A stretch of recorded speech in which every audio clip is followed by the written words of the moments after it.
The galaxy had never been a peaceful place, but it had learned to pretend. 14 alien civilizations held themselves together under an agreement they called the Galactic Concord, a fragile web of treaties and promises and mutual fear that kept the larger empires from devouring the smaller ones, at least most of the time.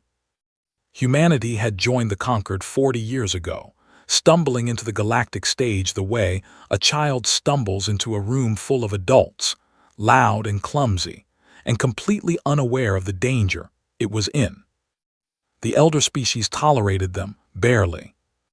The Seleni, tall and silver-skinned beings who had sailed between stars for over 60,000 years, regarded humans the way a professor might regard a particularly noisy insect, with distant irritation and the quiet hope that it would go away on its own.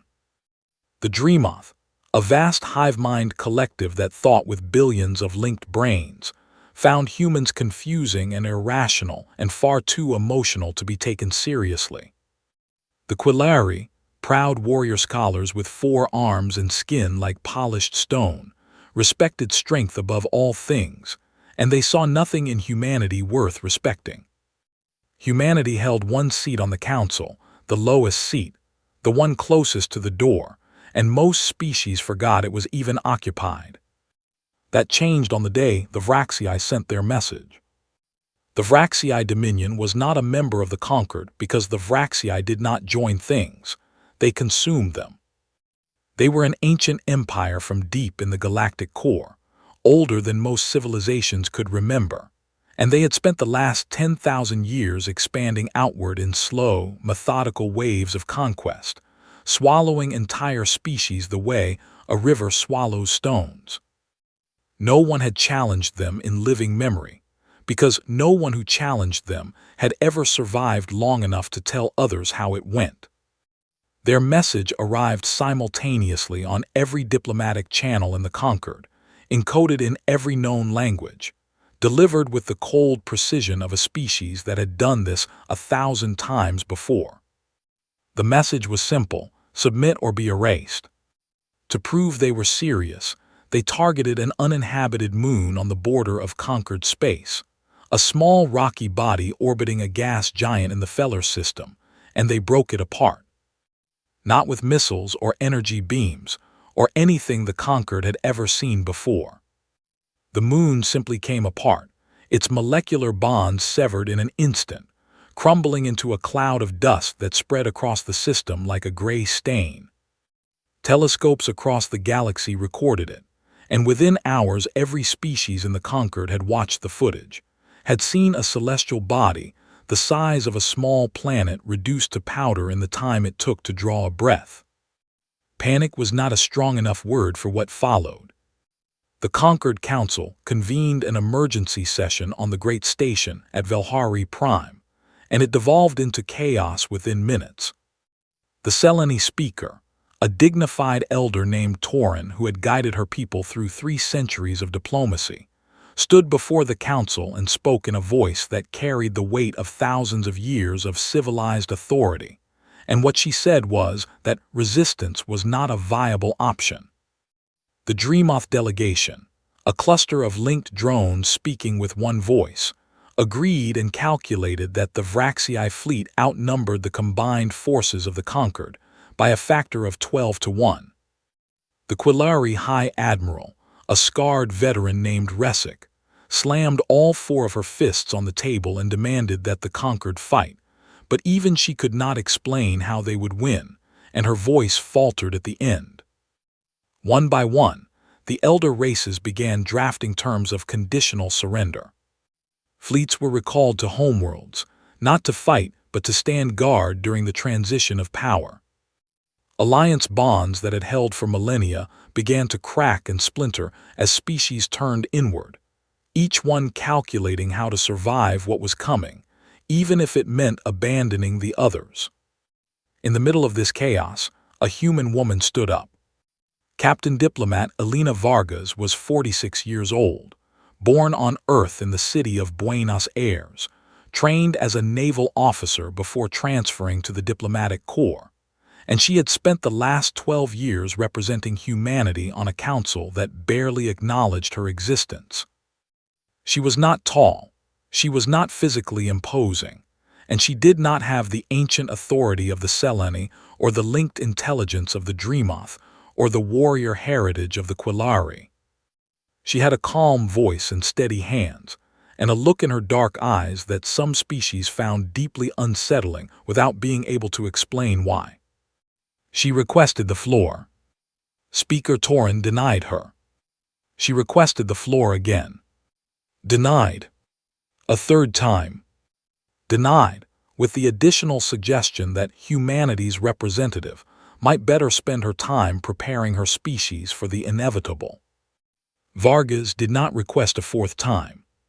She simply stood, walked to the center of the council chamber, and spoke.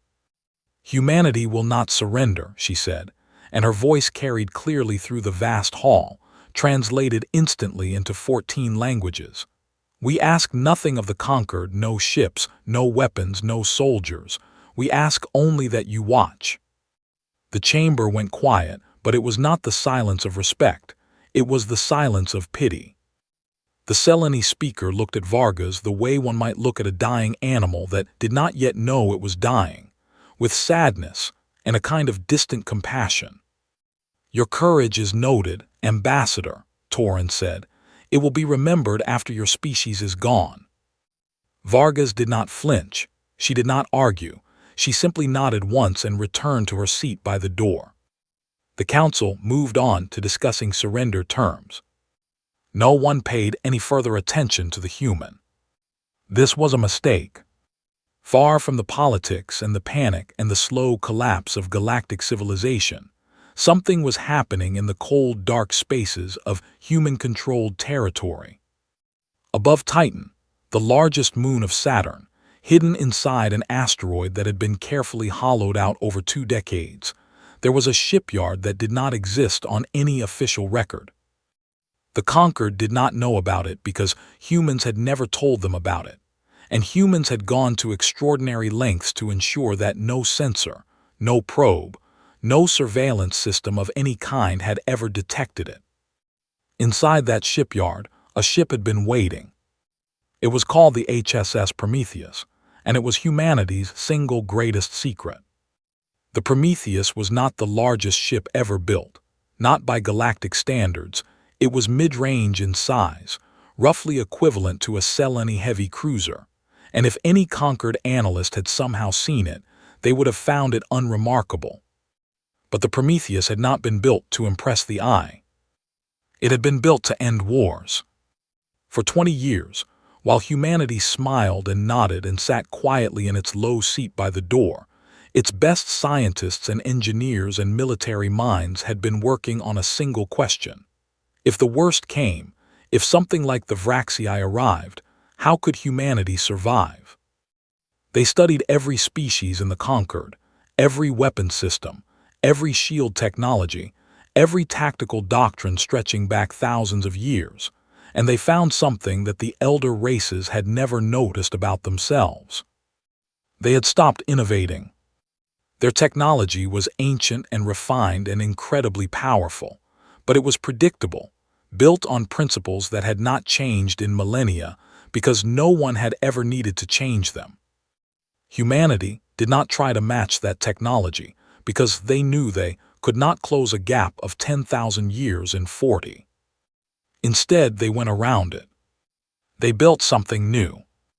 On this day, as the conquered crumbled and the Vraxii sharpened their claws and the galaxy held its breath, the Prometheus undocked from its hidden cradle above Titan. It powered up systems that no other species had ever conceived of. And then it vanished. Not jumped to faster-than-light speed, not cloaked behind a stealth field. It simply ceased to exist on every sensor grid in the known galaxy, as if it had never been there at all. The conquered did not notice because they were busy surrendering. The Vraxii did not notice because they were busy conquering. And somewhere in the black space between stars, a single human battleship moved in perfect silence toward the largest military fleet ever assembled, crewed by 4,000 men and women who knew they were probably going to die, and who had volunteered anyway. No one was watching. No one was ready. And that was exactly how humanity wanted it. Admiral Jonah Marin had not slept in 31 hours, and he did not plan to sleep for 31 more. He sat in the command chair of the HSS Prometheus, a chair that had been designed for comfort during long operations, but that he had never once found comfortable. And he stared at the main display screen that covered the entire forward wall of the bridge. The screen showed nothing but stars, cold and distant and indifferent, and somewhere ahead of those stars, hidden by the sheer vastness of space, 9,000 Vraxii warships were waiting in the Kethvora system. 9,000 ships against one. Marin was 62 years old, gray-haired and lean, with a face that looked like it had been carved from wood by someone who did not believe in smiling, and he had spent the last 20 years of his life preparing for this exact moment. He had been a young captain when the program began, one of 12 officers handpicked by the Joint Chiefs of the Human Systems Navy for a project so secret that even its name was classified. They called it Project Whisper. The idea behind Project Whisper was born from fear, the very specific fear that comes from being the youngest and weakest species in a galaxy full of ancient powers, any one of which could crush humanity like a boot crushes an ant. The Conquered's protection was a comfort, but humanity's leaders were not naive enough to believe it would last forever, and so they asked the question that had driven human survival since the first cave dweller picked up a sharp rock. What do we do when something bigger comes to kill us? The answer, as it had always been throughout human history, was to build something that the bigger thing did not expect. The first 10 years of Project Whisper were spent studying. Human intelligence operatives embedded themselves in every conquered species, not as spies in the traditional sense, but as students and researchers, and eager young academics who asked questions that seemed harmless but were anything but. They mapped the weapons technology of the Seleni, energy lances that could cut through a mountain from orbit, powerful and precise, and utterly unchanged in design for 8,000 years. They studied the Dreamoth's defensive systems, vast networked shield arrays that linked thousands of ships into a single protective web, brilliant in concept, but dependent on communication signals that followed predictable patterns. They analyzed the Quillari's combat doctrine, aggressive and brave, and built entirely around the assumption that the enemy would fight the same way they always had. And in every case, in every species, they found the same thing. Stagnation. Not stupidity, not weakness, but the quiet complacency that comes from being powerful for so long that you forget what it feels like to be afraid. The slow calcification of thinking that happens when your last real challenge was 5,000 years ago.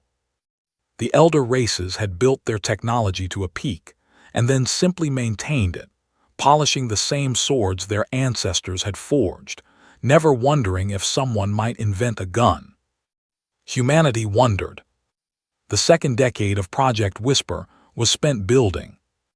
The Prometheus was the result, and it was unlike anything the galaxy had ever produced, not because it was bigger or faster or more heavily armed in conventional terms, but because every single system on board was built on principles that the Conquered had never explored. The ship's shields were called adaptive quantum barriers, and they did something no other shield in the galaxy could do. They learned. Every time an enemy weapon struck them, the shields analyzed the energy signature, the frequency, the modulation pattern, and they reconfigured themselves to be specifically resistant to that exact type of attack, growing stronger with every hit rather than weaker. The weapons system was called the Resonance Array, and it was the most terrifying thing humanity had ever created. Every physical object in the universe vibrated at a specific molecular frequency, a natural harmonic that held its atoms together, and the resonance array could identify that frequency in milliseconds, and then broadcast a counter-frequency that tore those molecular bonds apart. It did not burn through armor or overwhelm shields with brute force. It simply found the frequency at which the target's own structure became its enemy, and then played that frequency like a note on a terrible instrument.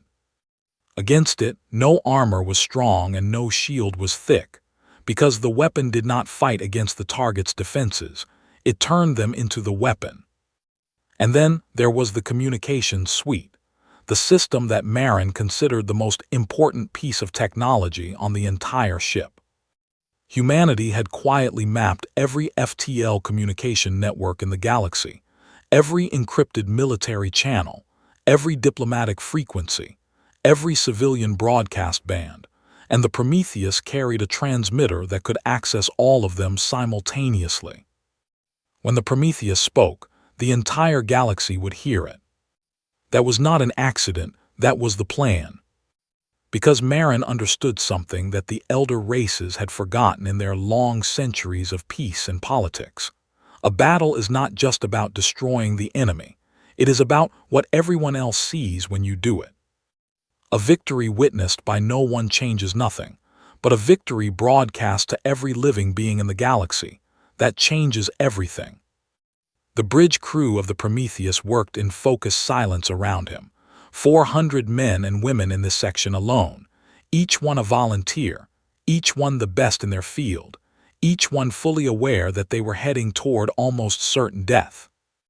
Commander Lena Zhao, his executive officer, stood at the tactical station with her arms crossed and her jaw set, running combat simulations for the 100th time, and every simulation ended the same way, with the Prometheus surrounded and overwhelmed and destroyed, but not before it took a staggering number of the enemy with it. Lieutenant Commander David Ockafer, the chief weapons officer, sat quietly calibrating the resonance array, his dark hands moving across the controls with the calm precision of a surgeon, and if he was afraid, he showed no sign of it. Dr. Sarah Chen, the chief science officer, monitored the ship's experimental systems from her station, watching for any sign of instability in technologies that had never been tested in actual combat, and she hummed softly to herself the way she always did when she was nervous. And then there was Vigil. Vigil was the ship's artificial intelligence, the most advanced AI humanity had ever created, a system so sophisticated that the crew sometimes forgot it was not a person, and Vigil had calculated their odds of survival at exactly 11.4%. Marin had smiled when he heard that number. 11% is more than enough, he had told the crew during his address before departure. Humans have won battles with worse odds than that. At Thermopylae, at Midway, at the Siege of Mars, we have always been at our best when the numbers said we should lose. He believed that, he truly did. But believing something and feeling it in your bones were two different things, and as the Prometheus slid through the darkness toward 9,000 enemy warships, Marin felt the cold weight of responsibility pressing down on him like a physical thing. 4,000 lives, his to command, his to spend if necessary. He thought about his daughter, who was 17 and did not know where her father had gone, who believed he was on a routine patrol in the outer colonies, who would learn the truth only if the Prometheus succeeded or if it died trying.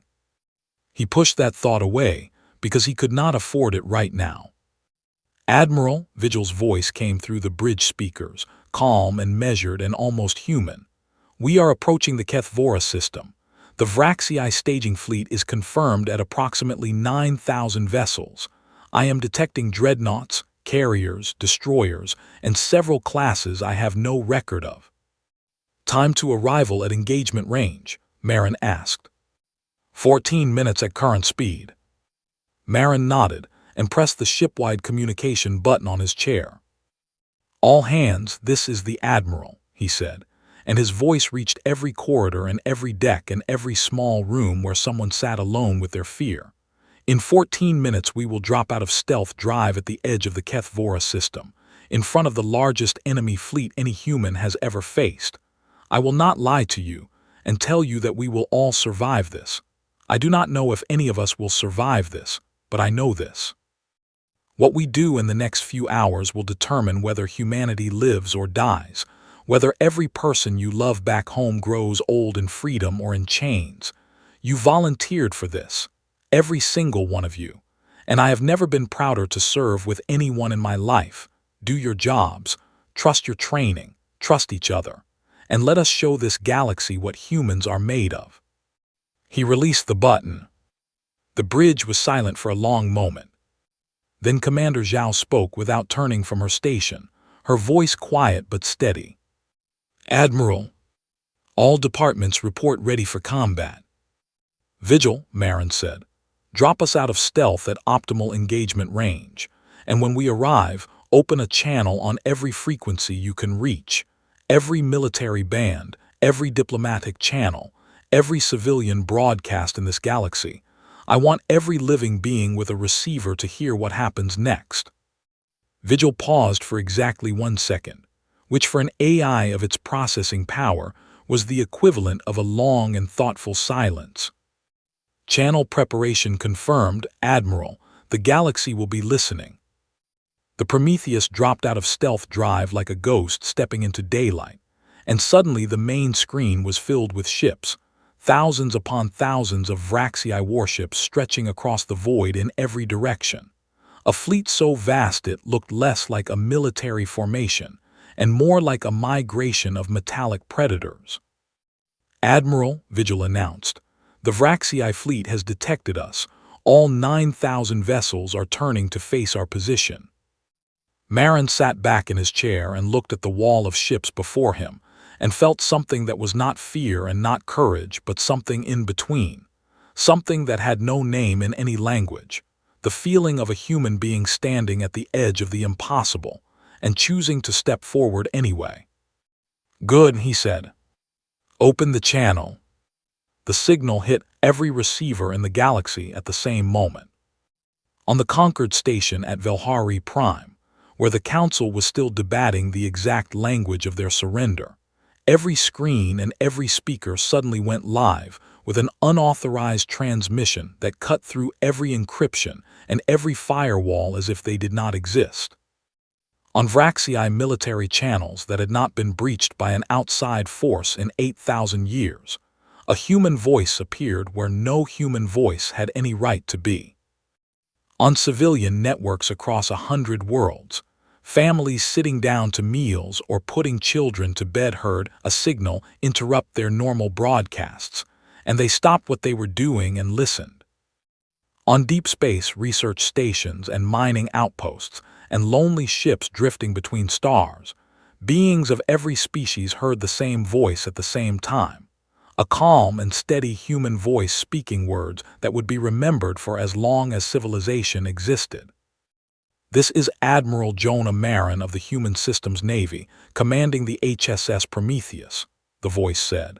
I am addressing the HFY Dominion and every civilization listening. The HFY have demanded the submission of the Galactic Conquered. Humanity's answer is as follows.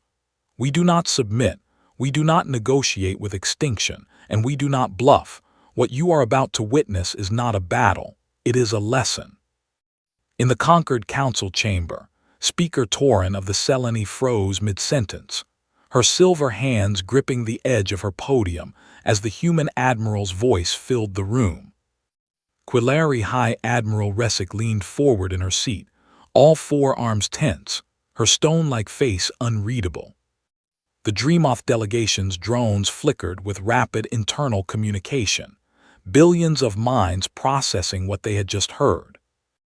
On the bridge of the HFY command vessel, a massive dreadnought called the Throne of Silence, overmind Thrax received the transmission and felt something he had not felt in decades of conquest. Not fear, not yet, but surprise, the genuine surprise of a predator that had just heard its prey speak. Thrax was enormous even by HFY standards, a creature of dense muscle and dark chitinous armor, with 6 eyes that glowed a faint amber and a mind that had orchestrated the fall of over 30 civilizations, and he looked at the single blip on his tactical display, one ship against his 9,000, and he made a sound that was the Vraxii equivalent of laughter. "One ship," he said to his bridge officers, his voice a deep rumble that vibrated through the deck plates. "The humans send one ship and a speech. Kill it. Send 500 vessels. That should be more than sufficient for this insect." 500 Vraxii warships broke formation and accelerated toward the Prometheus, each one bristling with weapons that had torn apart civilizations far older and far more powerful than humanity. On the Prometheus bridge, Vigil announced the incoming force with its usual calm.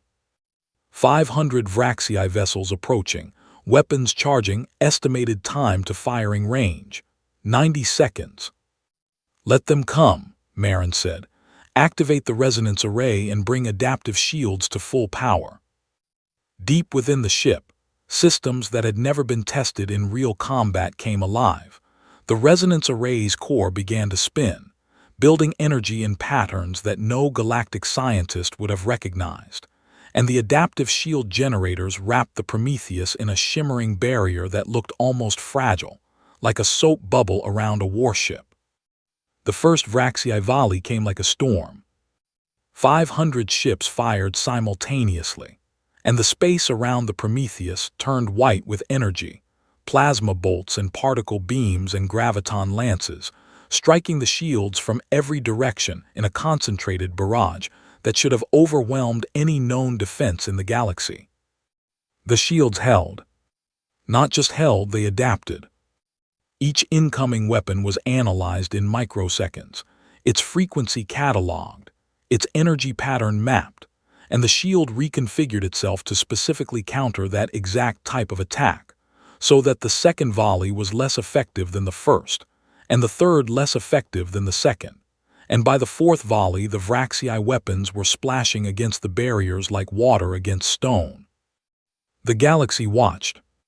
In the council chamber, the Seleni weapons experts stared at their screens with expressions that no one had ever seen on Seleni faces before, because what they were seeing was impossible according to everything they knew about shield technology. Then the Prometheus fired back. Lieutenant Commander Akafer activated the resonance array, and the ship's sensors reached out across the void and touched the hull of the nearest Vraxii warship and found its frequency in less than a heartbeat, the specific molecular vibration that held its armor together. And then the array sang. A beam of energy lanced out from the Prometheus, and it did not look like any weapon the galaxy had ever seen. It was not a bolt of plasma or a lance of coherent light. It was something else entirely, a shimmering wave that seemed to make the very fabric of space vibrate. The beam struck the lead Vraxii warship, and the ship did not explode. It came apart. Its hull plating lost cohesion at the molecular level and simply dissolved, peeling away from the frame like dead skin. And then the frame dissolved too, and the internal structures and the engines and the weapons and everything inside, all of it breaking down into a cloud of fine metallic dust that scattered into the void. One moment there was a warship, the next there was nothing but a gray cloud expanding silently in the darkness. The resonance array fired again and again, each shot finding its target's frequency and singing the song that unmade it, and Vraxii ships came apart one after another, dissolving into dust with a terrible silent elegance that was somehow more frightening than any explosion. The 500 ships lasted 3 minutes and 47 seconds. When it was over, the space where they had been was filled with nothing but clouds of metallic powder drifting slowly outward, and the Prometheus hung among them untouched, its shield still shimmering, its hull unmarked. The galaxy was silent. In the council chamber, no one moved, no one spoke, no one breathed. On the throne of silence, Overmind Thrax stood motionless, his 6 amber eyes fixed on the tactical display where 500 of his ships had simply ceased to exist. And for the first time in his very long life, he felt the cold touch of something he did not have a word for, because the Vraxii language had no word for doubt. He committed 2,000 more ships. This time he sent his heavy dreadnoughts, the largest and most heavily armored vessels in his fleet, ships that had survived direct hits from stellar weapons, ships whose armor was layered and reinforced and built to withstand anything the galaxy could throw at them. The Prometheus met them head-on. Marin did not retreat or evade. He drove the ship directly into the formation, and Vigil piloted with a precision that no living being could match, threading the Prometheus through gaps between the massive dreadnoughts while the resonance array fired in every direction. The dreadnoughts tried to adapt, rotating their shield frequencies, layering different types of armor, changing their formation to limit the array's firing angles, and some of these tactics worked for seconds at a time, buying individual ships a few extra heartbeats of existence before the array found their new frequency, and unmade them anyway. But the Vraxii were not helpless. They were warriors who had conquered galaxies, and they fought back with everything they had. A graviton lance caught the Prometheus across its midsection, and the adaptive shield screamed under the strain, absorbing the hit but losing 2 forward emitters in the process. A swarm of Vraxii fighter craft, tiny and fast and vicious, managed to find a gap in the shield coverage and rake the hull with plasma fire, breaching decks 14 through 19 and killing 23 crew members in a storm of fire and decompression. Dr. Chen reported from her station with blood running down her face from a cut above her eye, her voice steady even as the ship shuddered around her, and she said the experimental systems were holding but running hot. Marin ordered the deployment of Echo drones, small autonomous units that carried miniaturized versions of the resonance array, and they scattered from the Prometheus like seeds from a flower, each one seeking out a target and singing its death song. The 2,000 ships lasted 11 minutes. 11 minutes of violence that was broadcast live to every corner of the galaxy. 11 minutes during which the most powerful warships the Vraxii Dominion had ever built were systematically reduced to dust by a single human vessel, and a swarm of machines no larger than a ground vehicle. When silence fell again, Marin opened the channel once more. "Overmind Thrax," he said, and his voice was calm but carried an edge now, the edge of a man who had just lost people and was controlling his grief with iron discipline. "You have 6,500 ships remaining. I have one. You are welcome to continue. We can do this all day." The transmission echoed across the galaxy. In the council chamber, the Selene speaker sat down heavily in her chair and said nothing, because there was nothing in 60,000 years of Selene wisdom that had prepared her for what she had just witnessed. The Quillari High Admiral Resic was standing, all 4 fists clenched, and there were tears running down her stone-like face, which should not have been possible because everyone knew the Quillari did not cry, but no one had ever seen a Quillari watch the impossible happen before. The Dreamoth Collective, billions of linked minds that normally took hours to reach consensus on even simple matters, reached a single unified conclusion in under 4 seconds, the fastest consensus in the entire history of their species. And across the galaxy, on 100 different worlds, beings of every shape and size and biology stood in front of their screens and watched the dust clouds where 2,500 Vraxii warships had been, and they felt something that many of them had forgotten existed. Hope. It was small and fragile, and it came from the most unlikely source imaginable, a species that was barely 40 years old on the galactic stage, a species that sat in the lowest seat by the door, a species that every elder race had dismissed as primitive and aggressive, and too young to understand the way the universe worked. But hope does not care where it comes from. It only cares that someone was brave enough to light it. The silence lasted 6 hours. 6 hours during which the remaining 6,500 Vraxii warships held their position in the Kethvora system, not advancing and not retreating, hovering in the void like a swarm of predators that had just watched something eat one of their own and were trying to decide if they should be angry or afraid. On the throne of silence, Overmind Thrax stood at the center of his command deck and stared at the tactical display where a single blue dot sat surrounded by the gray clouds that had once been his ships, and he said nothing for a very long time. In 12,000 years of recorded Vraxii military history, no fleet commander had ever paused after engaging an enemy. The Vraxii doctrine of war was simple and absolute. Attack with overwhelming force, continue attacking until the enemy is destroyed. Do not stop, do not negotiate, do not hesitate. Thrax was hesitating, and every officer on his bridge knew it, and not one of them dared to speak. He had sent 2,500 ships against one enemy vessel, and that vessel had reduced all of them to metallic dust in less than 15 minutes combined. And the weapons it used were unlike anything in the Vraxii databases that spanned conquests across 3 galactic arms and contained the military secrets of over 100 destroyed civilizations. He did not understand what he was fighting, and for a Vraxii, not understanding was the closest thing to terror. While Thrax deliberated, the political landscape of the galaxy was breaking apart and reassembling itself in real time. The broadcast from the Prometheus had been seen by every civilization in the Conquered, every military analyst and every political leader and every ordinary citizen, and what they had seen had changed something fundamental in the way they thought about the future.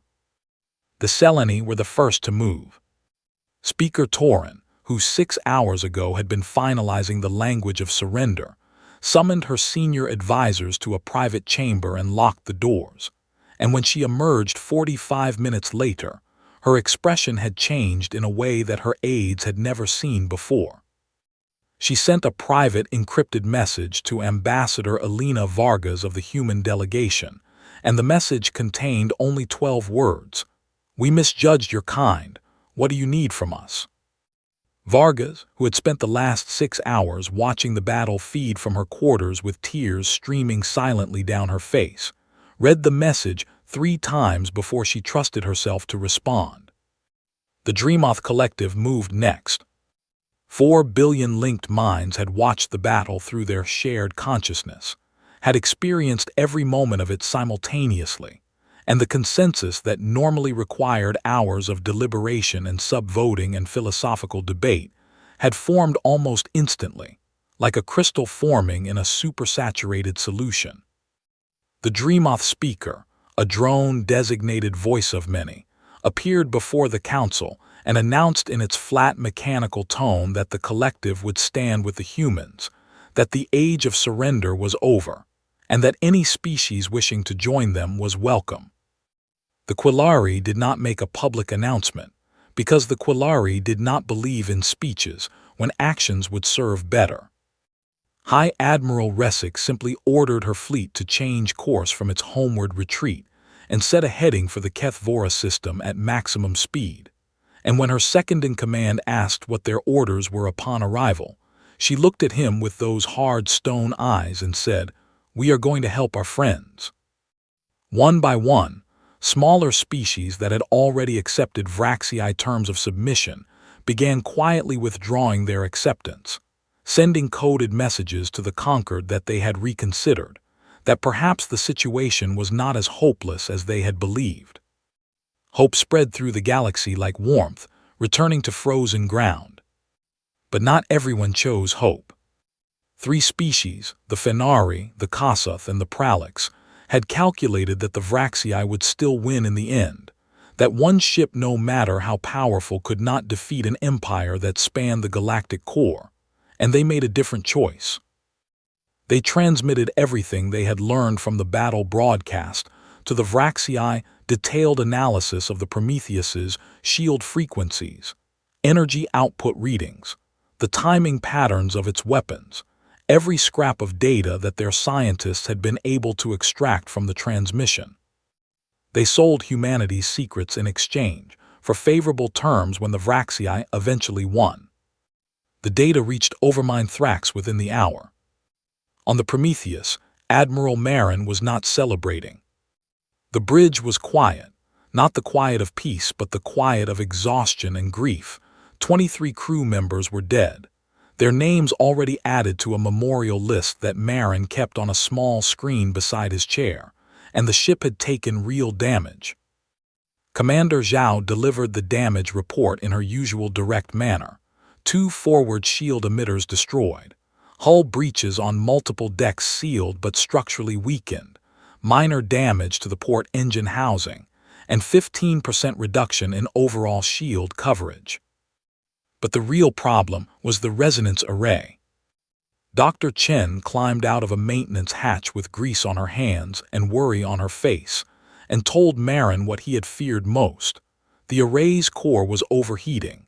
The technology was experimental and had never been designed for sustained combat at this intensity. And the cooling systems were struggling to manage the thermal output. "How many more full engagements can we sustain?" Marin asked. Chen was quiet for a moment, running calculations in her head. "1," she said. "Maybe 2 if we reduce power per shot, but that means slower kills and more time under fire." "And the adaptive shields?" "Degrading," she said. "They are still learning from each attack, but the processing cores are approaching their limit.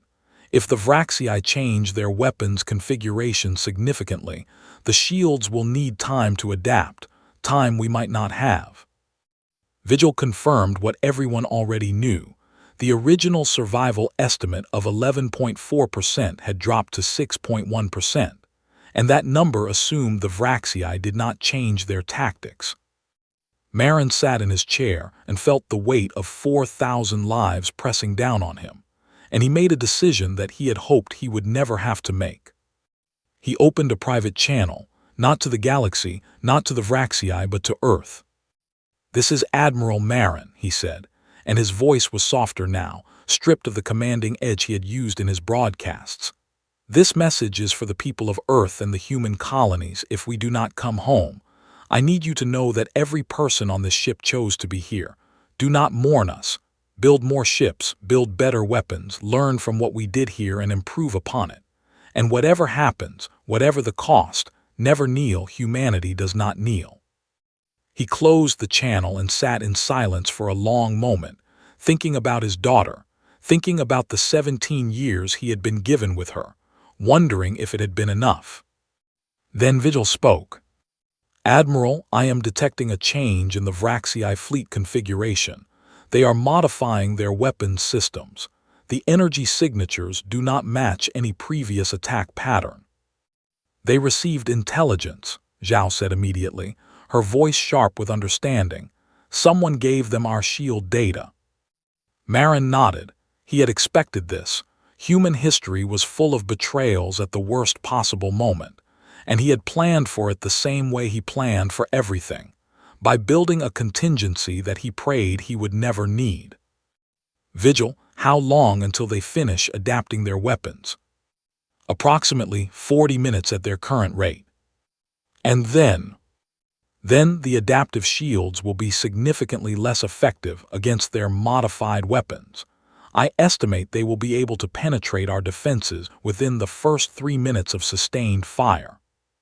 Marin looked at Zhao, and she looked back at him, and something passed between them that did not need words, the understanding of 2 people who had served together for 15 years and who both knew what was coming.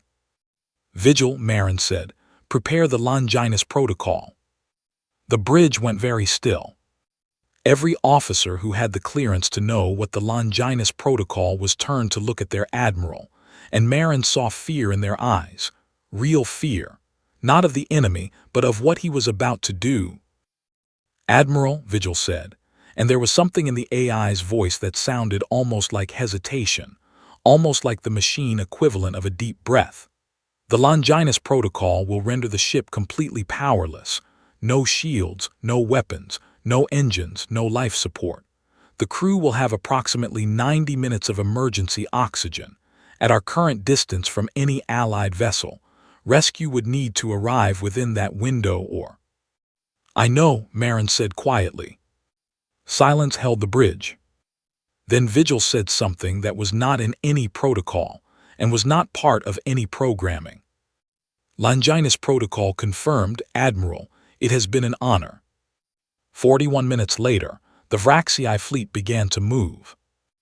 All 6,500 ships advanced toward the Prometheus in a perfect sphere formation, closing in from every direction simultaneously, their newly modified weapons charged and ready. And on the throne of silence, overmind Thrax watched his fleet move with the satisfaction of a predator that had learned its prey's weakness. "The human ship is remarkable," he said to his officers. "It deserves respect, but respect does not mean mercy. Destroy it." The sphere closed in. On the Prometheus, Marin watched the wall of ships approaching from every direction and felt a strange calm settle over him. The calm of a man who has accepted what is coming and has chosen to meet it standing. "All hands," he said over the shipwide channel. "This is the Admiral. What we are about to do has never been done before. It will probably hurt, but I promise you it will work. Brace for Longinus." Commander Zhao gripped the edge of her console. Lieutenant Commander Akafer placed his hand flat on the weapons panel. Dr. Chen closed her eyes and whispered something that might have been a prayer. And 4,000 human beings held their breath. The Vraxii sphere closed around the Prometheus like a fist. 6,500 warships with their modified weapons hot and their targeting systems locked, advancing from every angle, above and below, and from every side. A wall of dark metal and amber light tightening with mechanical precision. The first volley hit the Prometheus, and the difference was immediate. The adaptive shields, which had shrugged off everything the Vraxii had thrown at them before, now shuddered and flickered under the modified weapons fire. The stolen data had given the Vraxii exactly what they needed to bypass the shield's learning algorithms, and energy beams that should have been absorbed instead burned through and struck the hull. The ship rocked violently, throwing crew members against walls and consoles, and damage reports flooded in from every section.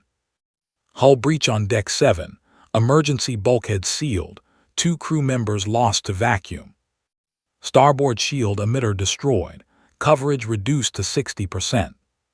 Fire in Engineering Section 4, suppression systems activated. The Vraxii pressed in closer, their sphere tightening, their weapons fire intensifying with every second, and the Prometheus began to die. Not quickly, not quietly, but with the slow, terrible grinding of a vessel being torn apart piece by piece, each hit stripping away another layer of protection, each volley punching new holes in a hull that had been the strongest thing humanity had ever built. Crew members died at their stations, killed by decompression or fire or the sheer force of impacts that shattered consoles and collapsed bulkheads, and they died doing their jobs, not one of them abandoning their post, not one of them running. On the bridge, a support beam broke free from the ceiling and crashed down 3 meters from Marin's chair, and Zhao tackled him sideways to keep him from being crushed, and when they both got back to their feet, the main display was cracked and flickering, but still showing the closing sphere of enemy ships. "Shields at 30% and falling," Vigil reported, and even the AI's voice seemed strained, running calculations at a speed that would have burned out any lesser system. "Hull integrity compromised on 12 decks. Casualty reports are still coming in." "How close are they?" Marin asked, wiping blood from a cut on his forehead. "The nearest Vraxii vessels are at 400 kilometers and closing. Optimal range for Longinus is 200 kilometers. We need them closer." 200 kilometers, close enough that the Prometheus could practically see the individual weapon ports on the Vraxii hulls, close enough that there would be no room for error and no chance of escape. "Hold," Marin said. Another volley struck the ship, and the lights went out for 3 seconds before emergency power kicked in, bathing the bridge in dim red light. "Shields at 18%. Hold." An explosion somewhere deep in the ship sent a shudder through the entire frame, and Marin heard it through the deck plates, felt it in his bones, the sound of his ship being killed. "Shields at 9%. Admiral, they are about to fail completely." "How close?" 230 kilometers. Hold! Commander Zhao looked at him, and he saw something in her eyes that was not fear but a fierce, wild determination. The look of a human being who has decided that if this is the end, then it will be an end worth remembering. 210 kilometers. The shields failed. The Prometheus was naked before the enemy, bare hull against the weapons of 6,000 warships, and the next volley carved trenches across the ship's surface and sent new fires blooming in the darkness. 200 kilometers, Vigil said, optimal range achieved. Longinus, Marin said now. Every system on the Prometheus shut down at once. The engines went silent, the weapons went dark, the remaining shields collapsed, the lights died, the artificial gravity failed. And 4,000 human beings floated in sudden weightless darkness as their ship went completely and totally dead. For 2 seconds, the Prometheus was nothing but a dark shape drifting in the void, and the Vraxii weapons continued to fire into it, not realizing that anything had changed. Then the ship's entire power grid, every generator, every reactor, every emergency battery and backup system, channeled its combined output into the resonance array's core in a single massive surge that the ship had been designed from the very beginning to deliver. The array had been calibrated hours ago, tuned to a very specific molecular frequency, the frequency of Vraxii hull alloy, a unique compound that the Vraxii used in every warship they had ever built, a compound that no other species in the galaxy used because it was derived from minerals found only in Vraxii-controlled space. The array fired. Not a beam this time, not a targeted lance of energy, but an omnidirectional pulse that expanded outward from the Prometheus in a perfect sphere at nearly the speed of light, a wave of resonant energy tuned to one frequency, and one frequency only. It passed through empty space without effect. It passed through clouds of dust without effect.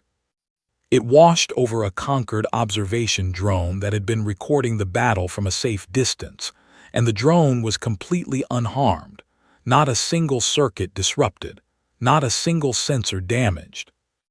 But when it touched Vraxii hull alloy, the alloy screamed. 6,500 warships came apart at the same instant. The molecular bonds that held their hulls together shattered like glass struck by a perfect note, and the ships did not explode.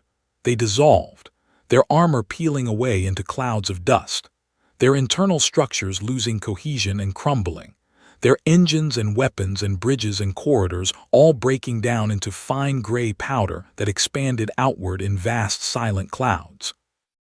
The Throne of Silence, the flagship of overmined Thrax, the most heavily armored vessel in the Vraxii Dominion, lasted 3 seconds longer than the rest.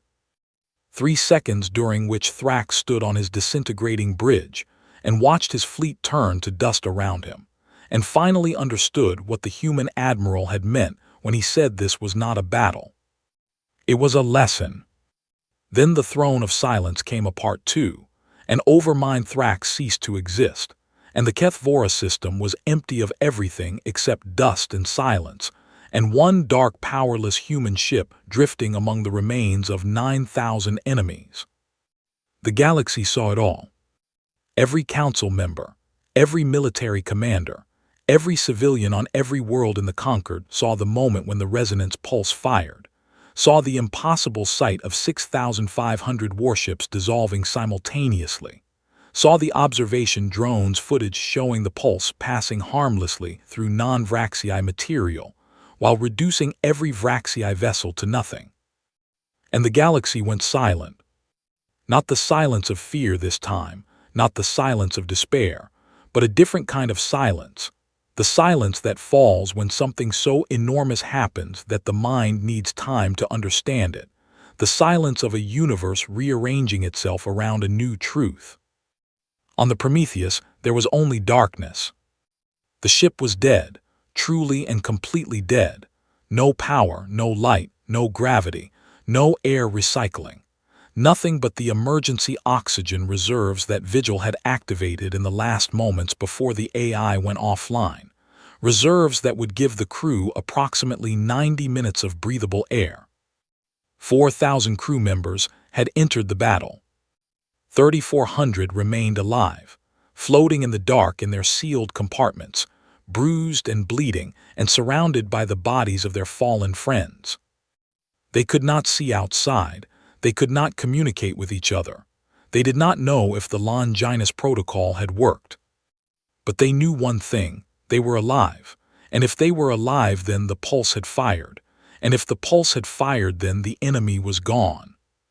In the darkness of the bridge, Admiral Marin floated with blood drifting from his head wound in small red spheres that caught the faint glow of a single emergency chemical light. And he reached out and found Commander Zhao's hand in the darkness, and she squeezed it once, hard. They waited. 47 minutes into their 90-minute window, light appeared. Not sunlight, not the cold light of stars, but the warm blue-white glow of Selene drive engines, dozens of them, appearing at the edge of the system and burning toward the Prometheus at speeds that broke every record in the Selene fleet's long history. Behind them came Dreamoth medical vessels, their hulls marked with the universal symbol for aid, and behind them came Quillari warships that had pushed their engines past every safety limit to arrive in time. And behind all of them came ships from a dozen species, some of whom had never spoken to a human before, some of whom had voted against humanity's admission to the conquered, some of whom had spent 40 years dismissing humans as primitives who did not belong among the stars. They came anyway. The first Selene cruiser docked with the Prometheus and cut through the dead airlock with emergency tools. And when the seal opened and atmosphere rushed into the bridge, Marin took his first breath of fresh air, and it tasted like everything good he had ever known. Speaker Torin's voice came through the Selene communication system, transmitted directly into the Prometheus bridge, and her voice was shaking in a way that Selene voices were not supposed to shake. Admiral Marin, the conquered owes your kind a debt that cannot be calculated. The Vraxii home systems have gone dark. Their communication networks have collapsed entirely. They are in full retreat across every front. You broke them, not just their fleet, not just their weapons. You broke their will. Marin floated in the dim light of his ruined bridge, surrounded by the debris of his ship and the blood of his crew, and he managed to speak through cracked lips and a throat raw from hours of breathing recycled air. "Tell the conquered that humanity does not want a debt," he said. "We want a seat at the table, a real one, not by the door." 1 year later, the Galactic Conquered was reformed. They called it the New Conquered, and it was built on a different foundation than the old one, not on the mutual fear of ancient powers, but on the shared memory of what one ship and 4,000 humans had done when the darkness came. Humanity was given a seat at the center of the council, not because they had asked for it, but because every other species had insisted on it. The 3 species that had betrayed the Prometheus's shield data were quietly expelled, their representatives escorted from the council chamber, in a silence that was more damning than any words could have been. The Prometheus itself was rebuilt over the course of 6 months, every damaged system repaired, every hull breach sealed, every scar of battle made whole, and then it was placed in a permanent memorial orbit above Velhari Prime, the Conquered's capital, not as a weapon but as a monument. A plaque was mounted on its hull, written in every known galactic language, and it read, "We came in peace, we fought alone, we will not kneel and neither should you." 612 crew members had died during the Battle of Kethvora, and their names were engraved on the interior walls of the ship, one name after another in neat rows that covered entire corridors, and every year on the anniversary of the battle, representatives from every conquered species walked those corridors and read those names and remembered. Admiral Marin retired from active service and returned to Earth, and hugged his daughter for a very long time, and did not speak about what had happened because Some things cannot be contained in words.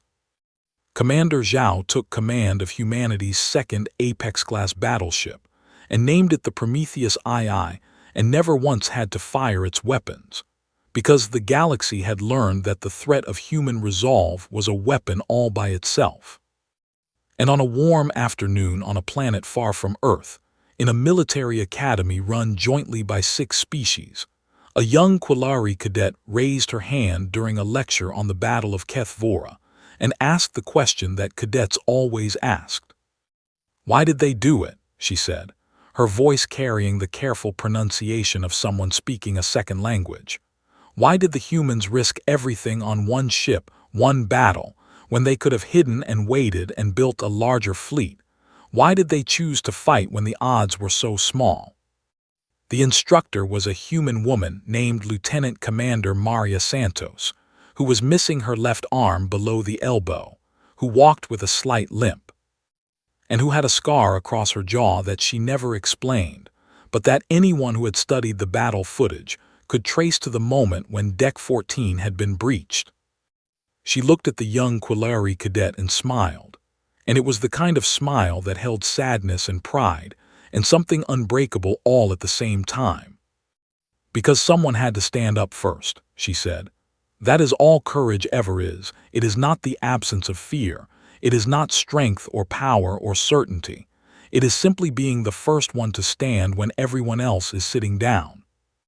The cadet was quiet for a moment, thinking about this. "And if no one follows," she asked, "if you stand and you are alone?" Santos looked at her with steady eyes. "Then you are alone," she said, "and you stand anyway. That is what makes it courage." The class was silent. Outside the academy windows, ships moved across the sky, Selene and Dreamoth and Quillari and Human, flying together in formations that would have been impossible a year ago, and the stars beyond them were bright and countless and full of the kind of promise that only exists when someone has been brave enough to fight for it. The galaxy remembered many things about that day. It remembered the sound of Admiral Marin's voice, cutting across every frequency. It remembered the sight of warships turning to dust. It remembered the silence that followed. But what it remembered most, what every species carried forward in their histories and their stories and their songs, was the simple truth that when the darkness came and the ancient powers faltered, and the galaxy held its breath and waited for someone to be brave, humanity stood up first.